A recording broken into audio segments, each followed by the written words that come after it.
Hi everybody, my name is Wayne Chang with Keller Williams Realty, and today we're going to talk about the 3 most common things that destroy an escrow. Hey everybody, welcome back. My name is Wayne Chang with Keller Williams Realty, and today we're going to talk about the 3 most common things that destroy escrow. So all of us are worried whether we're a buyer or a seller. Everybody wants the sale to go through, but there are 3 culprits that oftentimes stop the sale and everybody has to go back to square one. So the first one, most common one, is the loan. Most buyers will start their formal loan application process once they get their offer accepted and we open up escrow. So the lender really doesn't have a chance to underwrite the loan before we open escrow. Usually it's in the middle of escrow and it takes somewhere between 17 to 21 days. The best way to mitigate that situation is to have your lender, if you're a buyer, to have your lender start on the loan application process before we actually submit an offer. So your loan is totally approved, just subject to finding the right property. That way, if there are any conditions, we know about them up front. And also, find a good, reputable lender.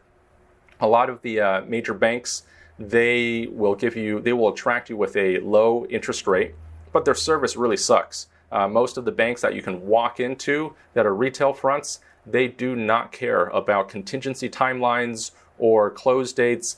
I've had bad experience after bad experience. So usually when I see a buyer that is pre-qualified with one of those banks because they may be able to get an 1/8 or 1/4% better on their interest rate, I just know that during escrow there's going to be a problem.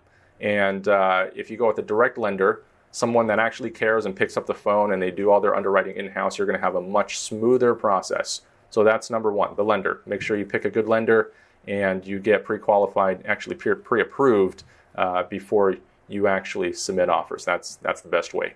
Number 2, the appraisal. So a lot of times, especially in a hot market, let's say we're offering 5, 10, 15, 20 grand over the other comps in the neighborhood, there's always a potential that the property will not appraise for the price that you offered. And the best way to get that out of the way is in the offer, we just write in there's a term. If I'm representing the seller, I'm going to write in there that the buyer agrees to purchase the house, whatever the appraisal comes in at. And if they're short on down payment, they agree to come in with the difference.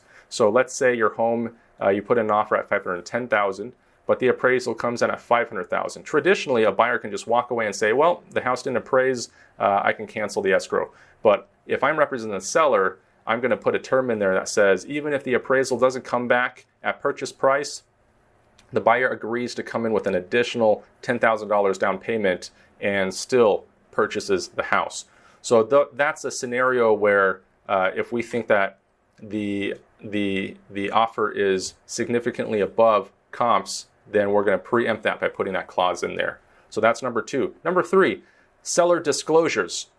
Sometimes as a buyer, we go into escrow and then the seller discloses things that had we known prior to escrow, we would have never put in an offer. For example, a seller might disclose that the house has had multiple water leaks in the last 2-3 years. They've had 5 water leaks. Well, had we known that, maybe we wouldn't have bought the house because now we're going to have to repipe the house when we move in. Those kinds of things. So if we suspect that the seller might have certain disclosures that we're not comfortable with, maybe the house is older, maybe it's got some other conditions we think that the house might have, we're just going to ask the seller to provide all those disclosures up front to us before we write an offer. So that way we know everything we need to know about the house going into escrow. And the only new things that we're going to find is during the home inspection. So that's a great way to preempt that problem. So those are the 3 things: lender, appraisal, disclosure. Those are the most common items that actually destroy an escrow. But there is definitely a good solution to solving those before we ever get into escrow. So if there are other topics that you'd like me to talk about, let me know. Just contact me at the phone number at the bottom of the screen or send me an email. Again, my name is Wayne Chang with Keller Williams Realty, and I'm happy you can make it. See you next time.